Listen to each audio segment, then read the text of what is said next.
Takže ahojte, já vás vítám po delší době u dalšího videa a dneska vám teda ukážu, co jsem koupila na e-shopu Spokojený pes a je tam teda spoustu věcí nejen pro mě, ale i pro naše štěňatka.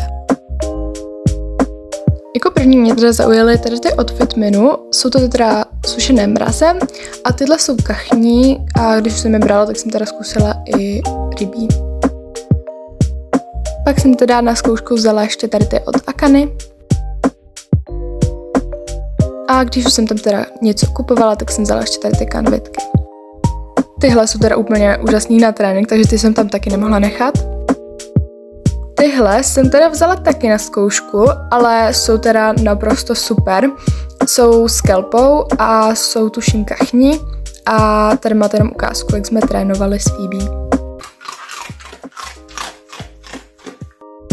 Pak jsem teda ještě vzala tady tyhle pštrosí od Carnilove a teda úplně nádherně voní a opět tady máte ukázku s Phoebe, jak jsme trénovali.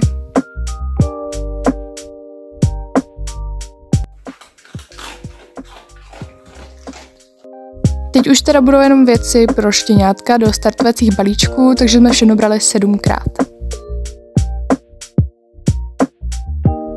Samozřejmě, co by to byl za startovací balíček bez hračky.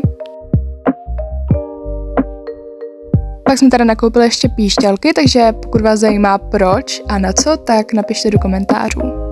Na rozloučenou vám tady ještě ukážu teda naše štěňátka a mějte se hezky, pa pa!